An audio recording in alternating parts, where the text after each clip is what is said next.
Hello, everybody, and welcome to the Jerich Show. I'm Javvad Malik. We have got an action-packed episode for you that Glenn A. Larson would be jealous of. We are covering stories about the Kyiv police having an unexpected bonus. We've got some bikes for sale, and we have a very, very special guest. That's all today on the Jerich Show. Welcome to the Jerich Show, featuring your hosts, Javvad Malik and Erich Krohn. Timely topics, poorly presented. Mr. Krohn, hello to the show again, as always. Glad to be here. It's another wonderful week. We get to cover some more stuff, and we have a truly cool, awesome guest on here who we've been talking to before, and she is just awesome. I'm really looking forward to this episode. Yes. She is someone who joined security when in London, although originated from a country that no longer exists, apparently, but now resides up in north in Scotland. Please welcome a security and privacy. I will call her an expert. She's far too modest to refer to her as an expert, but please welcome Magda de Jager, or Mags, as I like to call her. Welcome to the show. Or my best friend called me Mags. Thank you so much for having me. I'm very excited to be here. Cool. Lovely to have you here. Thank you so much for taking time out of your busy schedule. How's the weather up in Scotland? Beautiful. As you can see behind me, I had to close the curtains, but it's sunshine just streaming in, waiting for us to go outside and enjoy the lovely weather. I didn't know that happened in Scotland. I thought it was always like overcast and haggis. Isn't that kind of what Scotland's about? No, we have fantastically beautiful sunny days for about 3 days a year. Yeah. Nice. And those are the days that Nessie never shows up, right? It's always got to be overcast and crappy for that. Yeah. She likes her misty. I think it's because of the water. She doesn't like the dry sunny type weather. So when it's really misty and cool, that's when she comes out. Awesome. All right. So Javvad, what kind of stories do you have for us this week? We have got some zingers of stories this week. Ukrainian police, apparently it was their end of year and they had to make up some shortfall in their budget. So they went on a raid in a joint operation, and they raided 21 buildings and homes near Kyiv, who they claim were connected to the Clop ransomware. So they clipped Clop.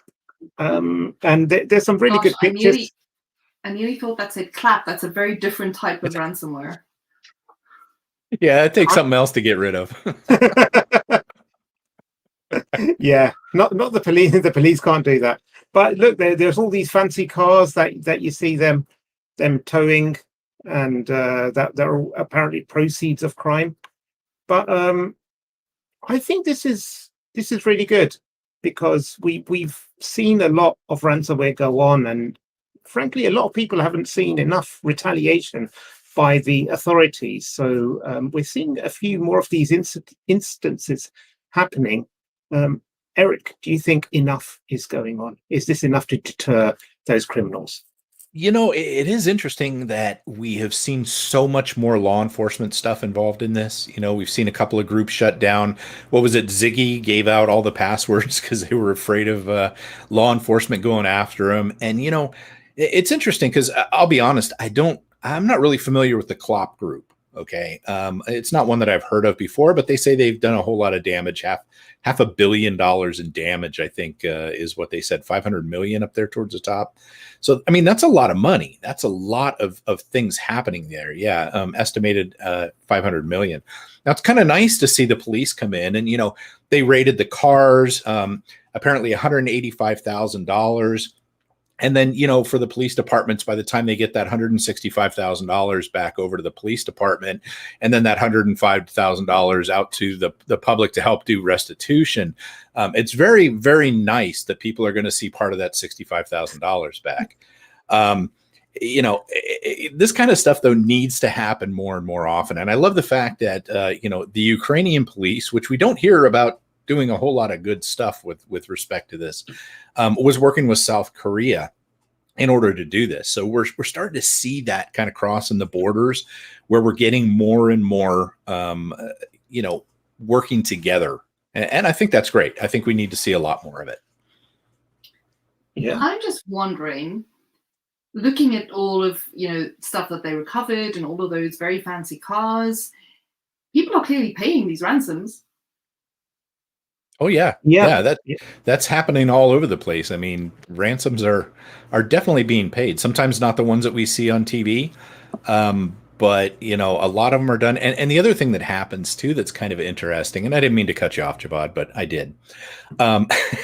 The other thing that happens is sometimes organizations pay companies to help them recover from ransomware, and that company they pay actually goes out and pays the ransom. That's how they do it to help get their data back. Yeah, there's a big industry now. There's ransomware negotiators that are put in place, like you alluded to.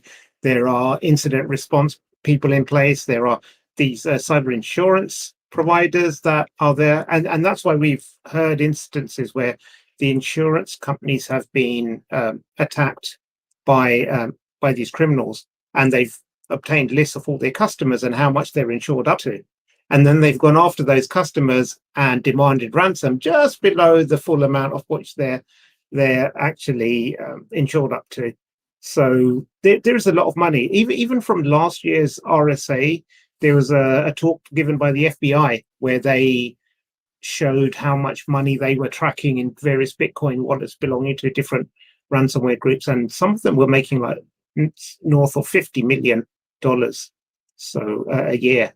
So it's a big money, big industry. And that's depressing. Thanks for bringing that story to our attention, Erich. It's good that they're doing something, right? It's not that depressing. All right. So let's see what else we got. Next up, for all you fitness nerds, clearly not something that's directed towards me, but if you have one of those Peloton bikes, researchers at McAfee are saying you could be hacked.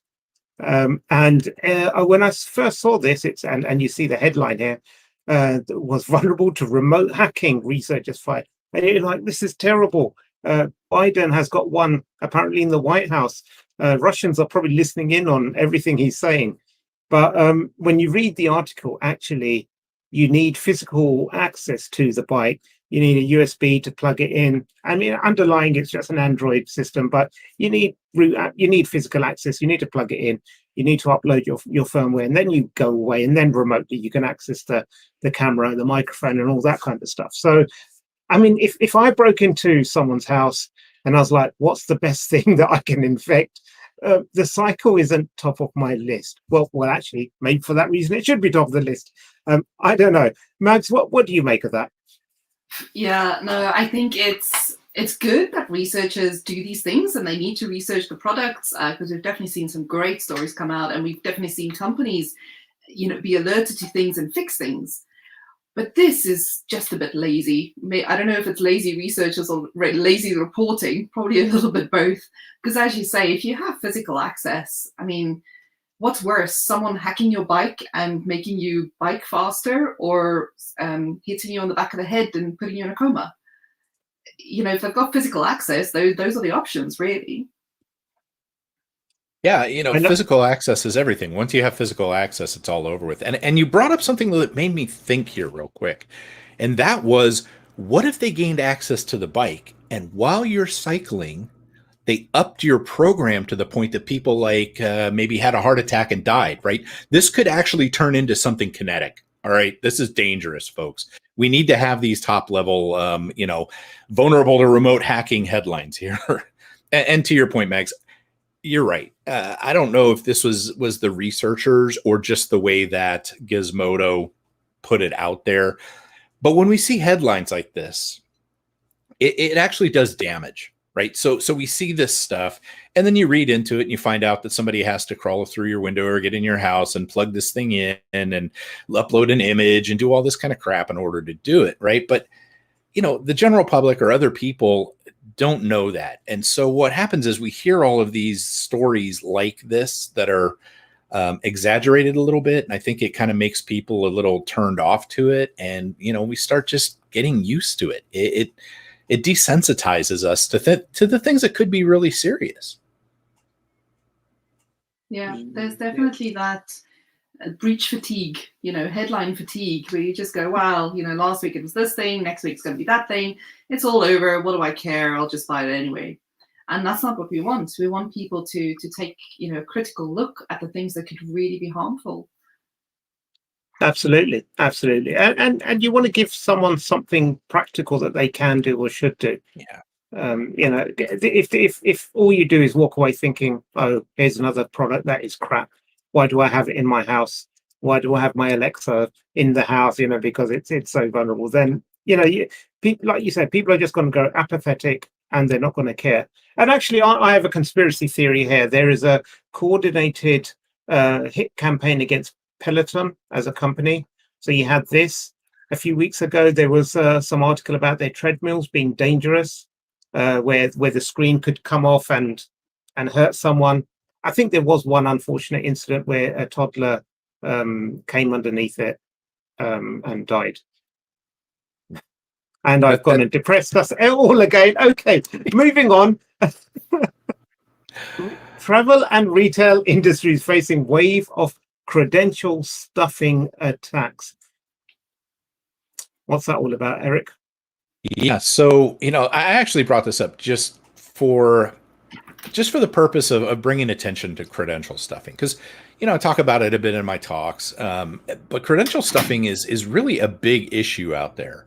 And credential stuffing is basically where somebody takes known username and password from one place, and then because we're human and we've decided that reuse is the way to go, they turn around and they apply that or try that on other things. So let's say, I use the knitting forum example. So my knitting forum gets hacked and they end up taking all these passwords because it's poorly secured. It's not encrypted, right? So they're going to take that. They're going to take my username and password from there, and they're going to try it on Amazon. They're going to try it on banks. They're going to try it in all these other places to try to get in. And lo and behold, a lot of times it works for them. It works very well. Now, in this case, they're talking about purchasing credentials, which sometimes, on the dark web, you can get just bundles of credentials for next to nothing. They're talking about verified ones here. And they said that they run from like $50 to $1,000 for verified credentials. Some of those are from Netflix accounts, PayPal, things like that they can use for scams and other ways to attack other people. But ultimately, credential stuffing is a big deal. And it's something that we in security really need to take very seriously. And we need to educate people on why it's so dangerous and why using a password manager and having unique passwords for every service is so important. Do you reuse the same password across multiple websites? No, I started using a password manager a number of years ago. But actually, because my password manager does have one of those, run a health check on your stuff kind of thing. And every time it kind of comes up, I'm like, oh, I don't have time to look at this now. I don't know how many of those. So what I used to do before I used my password manager is I used to classify, I'm all about the risk assessment. I used to classify my accounts. So banking always had unique, strong, hectic passwords. Then I had like the online shopping. And then I had the newsletter bits, which was like, who cares about that? No one cares about that. Mm-hmm. And they were all the same. But it, as you say, credential stuffing is such a big thing. My other half actually got a notification yesterday or the day before from our friends over at Have I Been Pawned? I'm trying to remember the service's name now. I can't. I think it's Forescout or something ridiculous. I had never heard of this. Clearly, I'm far too young, because this was taken over by SoundCloud. Mm. Okay. But that service, clearly the credentials still somewhere existed on the internet, and he still has the same email address. So if he'd used that for any other thing, I don't know, what are we talking about? 20 years ago, credential stuffing could still affect him right today. Well, we've seen this leveraged in different ways too. There was that the round of emails that was going around. There were phishing emails that said, we got into your computer, we turned on your webcam while you were at a porn site. We recorded you. If you don't pay us, we're gonna dump this out there. And by the way, just to show you that we really were in your system, we know that your password is this.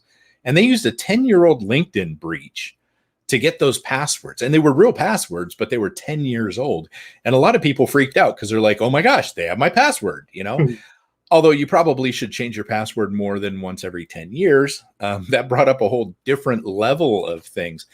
But they used that in a different way. And that was to, make this more realistic seeming. So it's not just a matter of necessarily getting into other things, but in a social engineering circle, that's a fantastic way to try to get people a little bit more disturbed than they already were.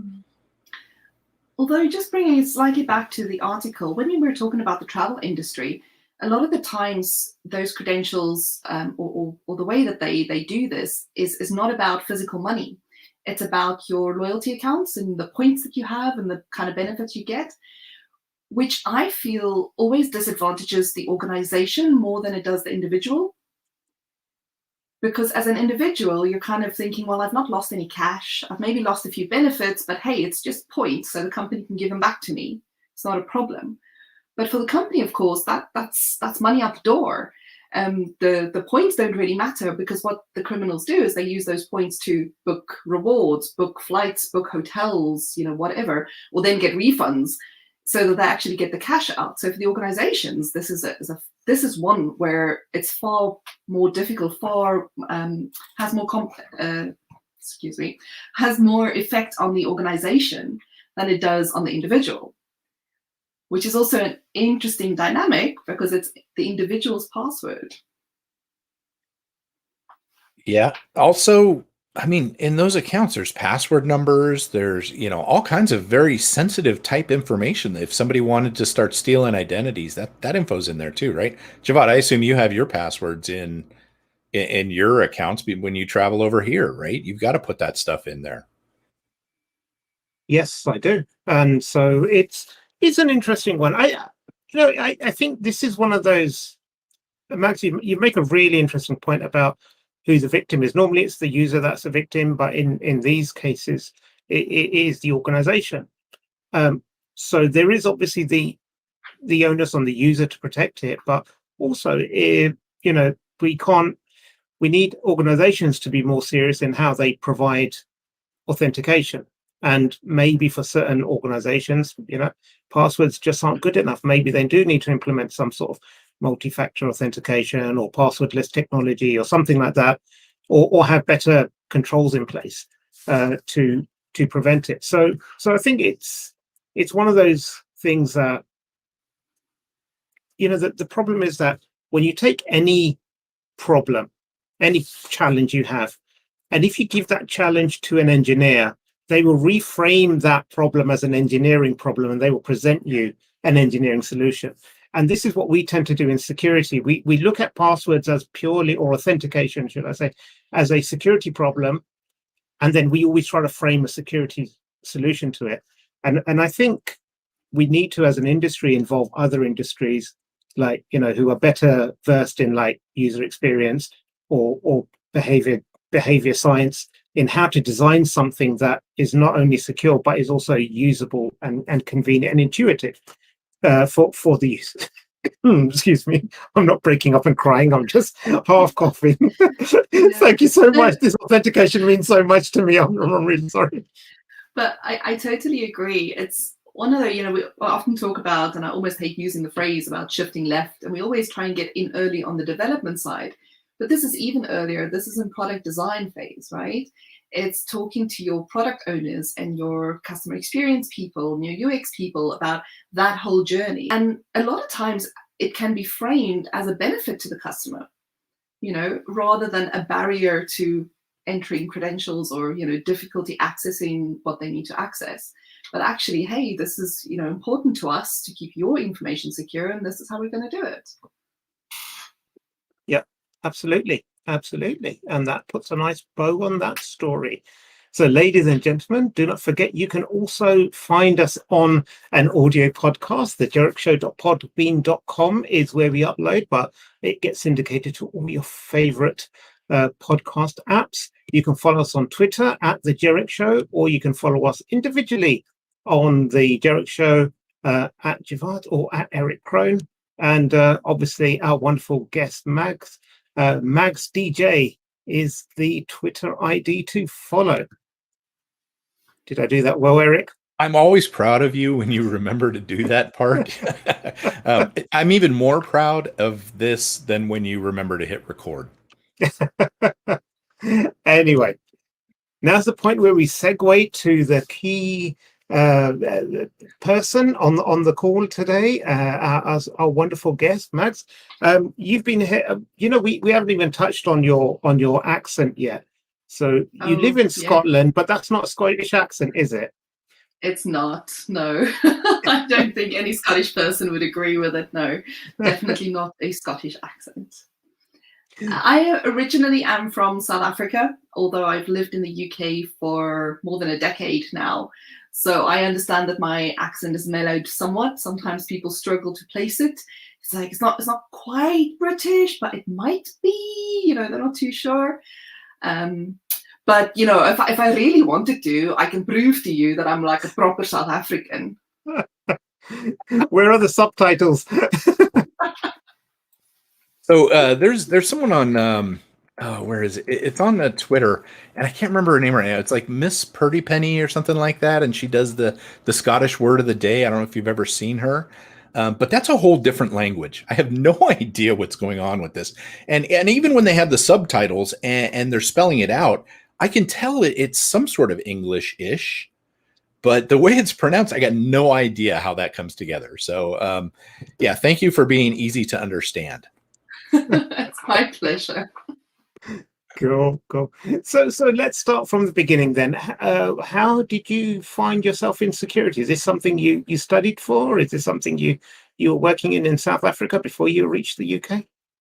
Not at all. It was entirely by accident. I didn't even really know it was a career. As a matter of fact, I wanted to go and study musical theatre when I finished school. That was my main objective in life. I've always been a dancer in some way, shape or form, and musical theatre was really the thing. Something happened, I won't go into the details, but I ended up studying accounting at the university. So I'm I hesitate to say a qualified accountant because I have a degree in accounting and I'm actually part qualified ACCA as well. I've never worked as an accountant a day in my life. I pay an accountant to do my accounting work, so please do not rely on me for any accounting advice. But I then went on to specialize in internal auditing, where I got the fantastic designation CIA. So I'm actually allowed to write the letters CIA, and I can see the American shaking his head. I am allowed to use those letters. I often don't because a lot of questions are asked. Yeah, I saw that in your LinkedIn profile, and immediately I was like, I think I'm going to sit this one out, Javvad.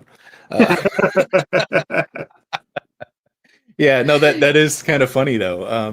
That really did stand out to me. I was like, wow, and you got your CISSP and all of that kind of good stuff, right? The question is, do you have your card with you, right, Javvad? Yes. Yeah, you gotta be able to show your card real quick.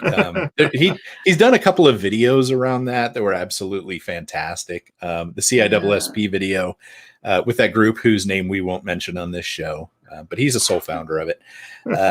There's been some awesome stuff with that. So anyways, sorry, total segue there. I actually do know where that is, just because I had to fill in some very important form yesterday and I had to go through all my documentation. So it's right there in a box somewhere.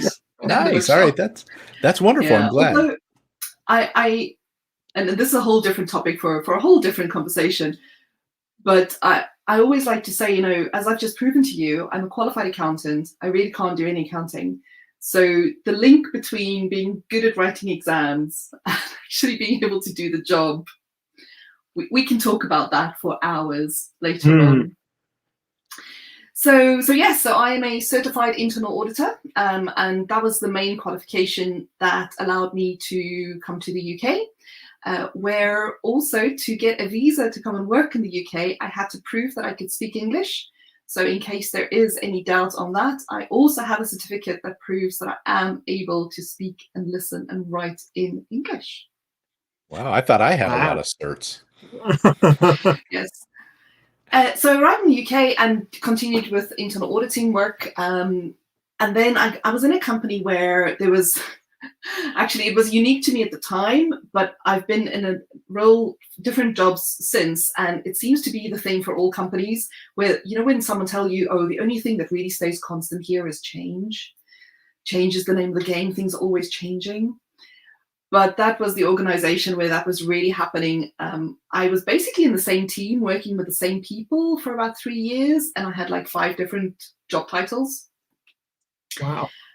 And the one I ended up with kind of after the last reorganization, shifting of things around, it was one where I had this job title and I was like, oh, this is great. And then I sat down at my desk and I'm like, so what do I do then?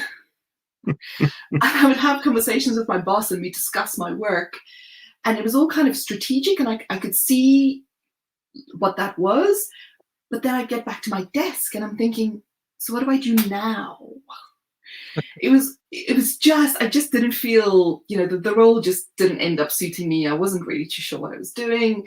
So I was looking around for other opportunities, internal and external. My boss kind of, he knew, you know, you could see from our chats that she's worried. She's not too sure what she's doing. And a recruiter contacted me about a role which was in information security. And I read the job spec and went, this sounds awesome. Like, I could totally dig this. Gonna be amazing. Absolutely want to apply for the job. Absolutely have no experience. So I talked to the recruiter about that.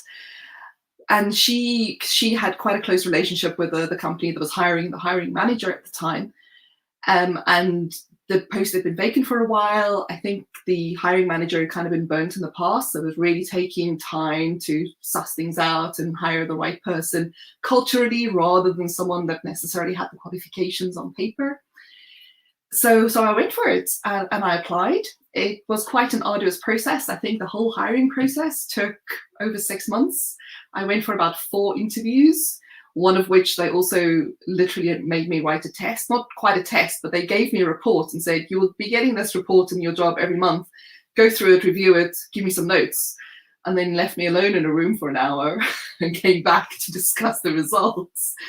You know, that kind of thing. But, and I'll be forever thankful to Victoria Brinkley, because she gave me that opportunity. And she said, I like the way you think. You might not have the experience, but I like the way you problem solve, and I like the way you apply that thought process. We can teach you the security stuff, but I like the way you think about problems. So I did, jumped into it, very quickly realized that I really need to sharpen up on my security knowledge. So I started looking around for what can I possibly do. That's how I started going to conferences, where I met the lovely Mr. Malik, who ended up having a cup of tea with me one day and just gave me a list of, you know, talk to these people, go to these conferences, go to these events. This is good. These are podcasts to listen to. And it was just all about kind of sponging up knowledge as far as possible. Also then came across at the masters at Royal Holloway, the masters in cybersecurity there, which is quite well known in the UK. They were apparently the first one. There's so many others out there now, but at the time that was pretty much the one. So I started on that. That's the one I never finished, though. Should be honest about that. Don't actually have a master's degree. Because again, I did the exams all in a year, 2 years. 2 years I did all the exams. That was never a problem. I'm quite good at writing exams, but writing the dissertation and thesis and, you know, moving houses and having kids, and it just didn't work out. You know, but sorry. Oh, well, I noticed, you know, you mentioned something that I key in on, because I see this and I hear this so much in our industry, where we can't get security people. Security people are so expensive, so hard to get, such a shortage, blah, blah, blah, blah, blah. Every year ISC Squared puts out there, oh my gosh, we need more security professionals report. But then we don't look at the people that would make absolutely wonderful security professionals that we have internally or maybe externally. And I got to say, I love the outlook of that, the individual that hired you, that, you know what, we can teach you security. It's your thought process that we care about. And, you know, on the flip side, very often I get people that come to me that go, I want to get into information security, but I can't seem to get through, you know, the door. It's like, I can't get started. I know someone just ended up graduating with a degree in, it was a security or what was it? Security degree, not infosec, but like a security degree, and a focus on homeland security. Right. And they're like, I can't even get a job. I can't even get an interview, even with this bachelor's degree. But we complain so much that there aren't people available. We don't look internally in our own organizations and say, hey, you know what? These people already have a good mindset. I wonder if they're interested in being on our security team, right? We always seem to be going outward and getting recruiters to go chase these people down and pay a ton. So I love that they thought that way about you and that they gave you the opportunity for that, because I think we need to do that so much more. Yeah, no, I totally agree. I think, and I'm now, you know, in a position where I hire teams as well. And it's something that I often think about, like, how can we write our job specs? Because it's a combination of how do you write it? Where do you advertise? Because if you're just advertising on the bog standard or the you know, ISC squared websites or whatever, you're going to get the same type of people. But also absolutely looking internally. I think some of the best hires I've had have been recommendations and networking. And in a way, I hate saying that because when I was a lot younger, I hated the idea of networking. I was always adamant that I will get there on my own merit. If I prove that I've done the good work, it'll happen. But it's just not quite the reality. Now, networking doesn't have to be daunting, you know, just getting involved in your communities, because often it's not nepotism. It's not that I know someone and I'm going to give them that job, whether they can do it or not. It's being available when opportunities come knocking at your door. And it's being available in all those places where the opportunities could potentially be. And it's not just one job website, you know, it's going to be very different places. And I think people are more likely to apply for jobs when they see either job or the hiring manager or the company recommended by someone that they trust, you know, not only the other way around, but also companies that they trust. Yeah, absolutely. And I think this is one of those things where there's sometimes you work with someone, so you recommend them based on what you've seen, but other times you recommend people because you might not have seen them work, so you don't know what exactly they're like day to day, but you've interacted with them and you know culturally they'll be a good fit. And you know, it's then up for the hirer to work out whether they know, you know, exactly what they're after. But I think that this is another part. When you just network with people, you just get, you know, it doesn't need to be a daunting process, like you said. It just needs to be, let's have a cup of tea with someone, or let's just chat with someone in the hallway while we're waiting for the next session to start. And you just get a feel of like, hey, that's someone who I might like to work with, or I might recommend other people work with if ever the opportunity arose. Yeah, absolutely. Yeah. Yeah. So sorry, I think I've covered the because it all grew. You know, the rest, as they say, is history. I got my first job in infosec, and I've just never looked back. Absolutely love it. For me, the difference between internal audits. Well, I'll tell you this: I became an internal auditor because I felt like I was going to change the world and I was going to help people. Anybody who's ever been an auditor of any sort or worked with auditors knows that that's not quite true. So this is really interesting. Very much. You know, for someone that's so interesting and outward and bubbly and friendly, you chose accounting and internal audit, two of the most hated and boring professions on the face of the earth. I mean, you just need to become a trained lawyer to make it the full trifecta effect, and you'll be done. Yeah, it was clearly sold to me tremendously, because the same thing happened. I then walked into security and went, you know what? Here, I'm going to make a difference. I'm going to help people, and I'm going to change the world. You know, I think we actually So maybe I'm naive. I've only been doing this for a long time, but I actually still feel that way. I think that we actually can have an impact on the world, even if it's not in like a major way. Like I'm not going to go fix the internet, right?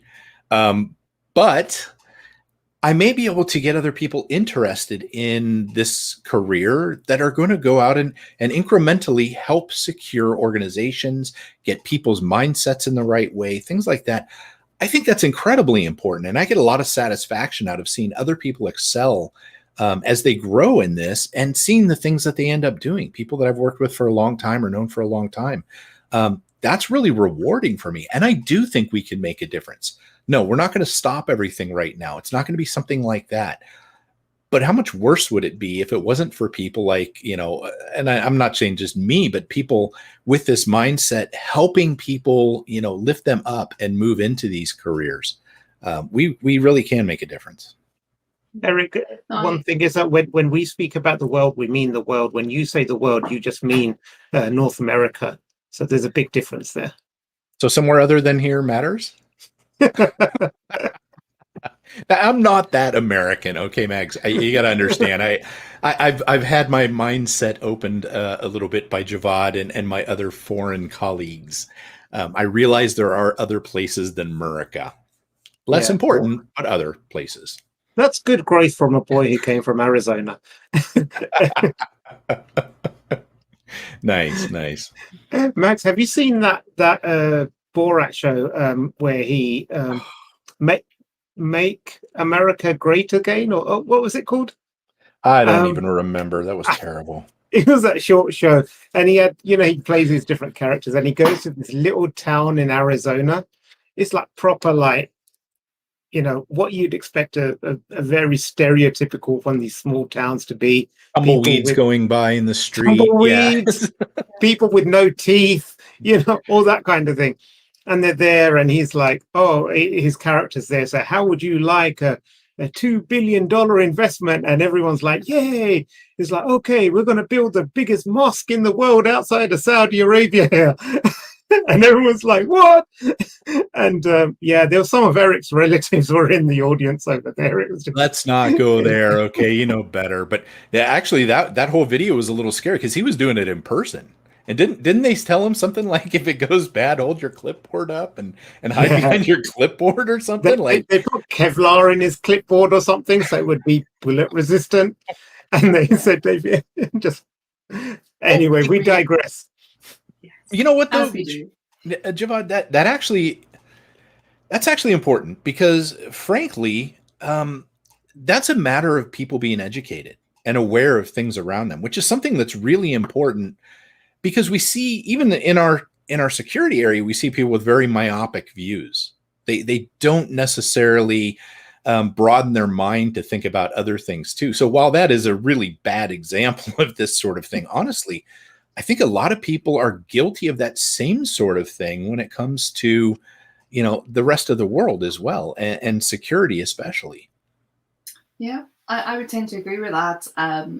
For me, I always try and be helpful. I always go in with the words of, how can I help? How can I make the situation better? And not a lot of people in security do think like that, definitely, but there are some that don't. And I see that in the organization, someone who I've just had maybe a random chat with, or I've been able to help them with a different problem. And then I get an email yesterday saying, oh, this email looks a bit dodgy to me. I wasn't sure who to contact. So I thought I'd ask you. And I love that because that's, what you were talking about before. That's how you influence people to just make them think about my world that I live in. They don't have to be security experts. I'm not expecting that of anybody I work with or my friends and my family.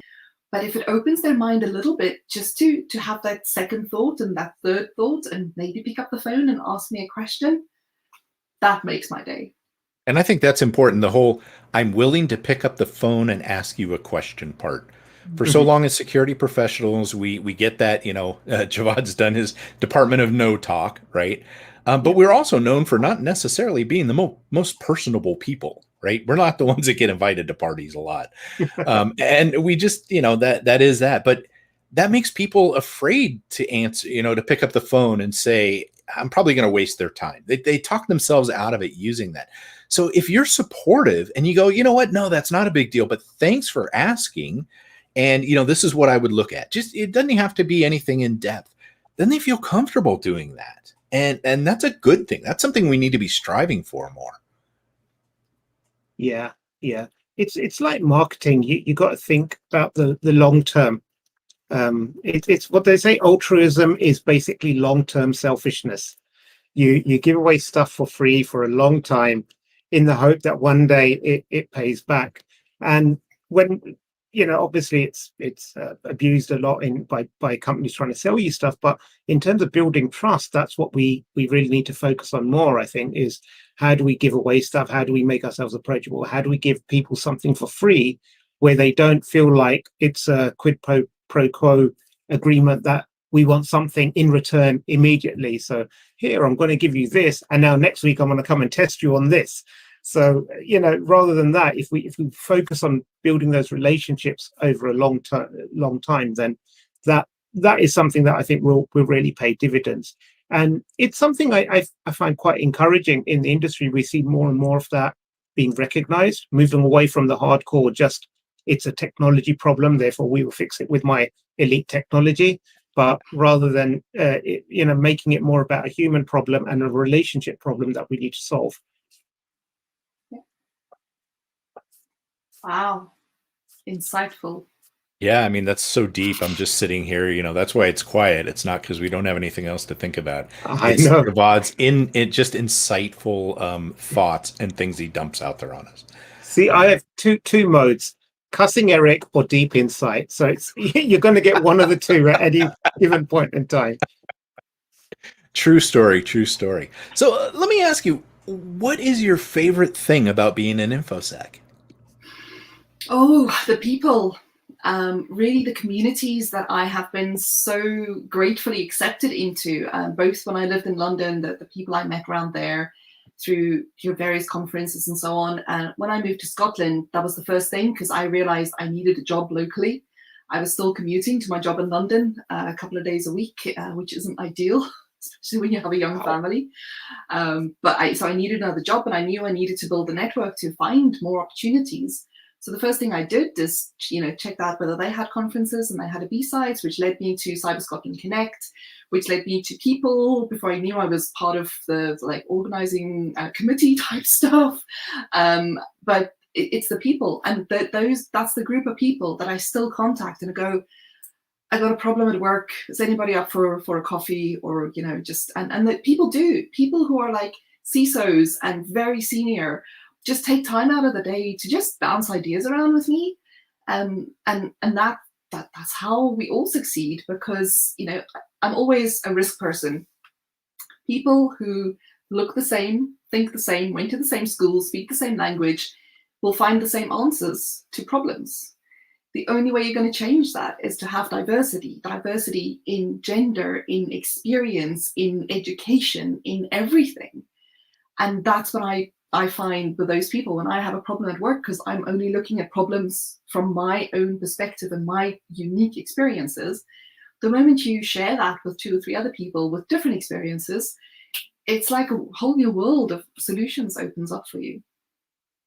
So sometimes I think that's super great advice. And sometimes people ask and that, well, I've reached out to someone on LinkedIn and they didn't respond to me, or I tried to ask, or they must be too busy for me or something. Is this something in the way that you make the ask that makes it more relevant? Like, do you put specifically, I want to talk to you about X, Y, and Z, or do you just say, hey, I just want to pick your brain, or let me buy you coffee? So it depends on the relationship you've already built. So, and that's networking, right? Networking isn't going in with an ask. Networking is just, I want to get to know you better. And then maybe 3 or 4, 6 months or 2 years down the line, you have a specific ask. So with the kind of close-knit community in CSC, I would just ask them direct, because I think it's just the community there. People are a lot closer and someone will always answer. If you're kind of going cold of someone you might not know that well on LinkedIn, be specific about why you're asking them. because that's, again, a bit of marketing there. It's flattering. Someone says, hey, I've seen your previous work or your tweets on privacy, or actually I've seen your tweets and I think you're just really funny, and therefore I want to ask your opinion because I think you'd be able to help me. Something that makes it personable. That's also quite clear. You're not a bot. I think anybody who's been on LinkedIn for longer than 2 minutes, you get a lot of messages sometimes. Yeah, LinkedIn is kind of my scourge in certain ways. Like, the fastest way to get unconnected or disconnected with me on LinkedIn is to have your first interaction with me or message with me something like, hey, I saw you da da da da da. How would you like to buy this? And so often it's like, that's what it's for. It's the immediate lead in. I don't even answer those anymore. I'm just like, boom, kill the connection, because there's so many of them out there. And it does get hard. I mean, I'll talk to anybody on LinkedIn about anything I can help them with, quite frankly, as long as they're not going to try, it's not the initial trying to sell me stuff. And the bots are funny too, because I can't tell you how often I get something going, hey, how would you like some cybersecurity training? You would be a perfect candidate for CISSP. Well, yeah, I've already got that one. I've been down that road. What's the point? The social stuff has gotten kind of ugly. But if you can get through some of that, and like you said, I think if you can add a little personal something to it, so it doesn't sound like it's just a cold call to try to get you to buy something, I think that's a really good point, that when you make that reach out, make it sound like what they're about, at least a little bit. And time, of course, give people time to respond. Don't say, oh, I've got this thing due on Saturday and I really need your help right now, and if I can't do it tonight, it's going to be terrible. Because we read all the other articles about burnout, about how to manage your time, about all the socials, switch off your notifications. So I don't have notifications switched on a lot of stuff. So I will check messages and I will get there, but it won't be immediate. We sometimes forget that. It's like we have, it's instant communication. You're always available, but the advice is to never be always available. But then people get upset if you're not always available. So, I think over here in the US, I think all of that notification turning off stuff is not available. They just don't give it to us Americans because we just, we talked about this, I think, in the last episode, Javvad, right? We don't shut down, and I'm not trying to, but it's a true thing, and like Javvad knows, I'm going on vacation here in a couple of weeks, and I am just scratching and clawing my way to that.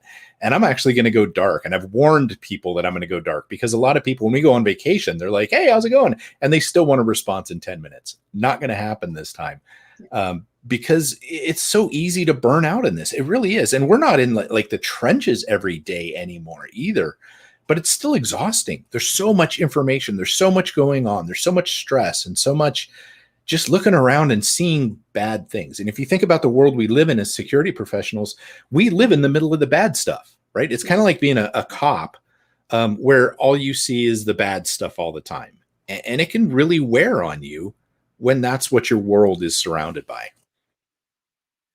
Well, that's the first time I've ever been compared to a cop, but I'll take it if you say so. Okay, so I'm not saying you're a cop. I'm just saying we see the same sort of stuff in our field. I'll go up to a cop next time I see him and say, hey, you and me, we're not so different. And I'll see how far. Thin blue line, certified by CISP, you know what? We'll remember this next time we travel, Javvad, and we're going through customs, okay? I want to see you do that. Yeah, no, that, I've learned through that, joking with customs and people in the airports, it's a tough crowd, let me tell you that.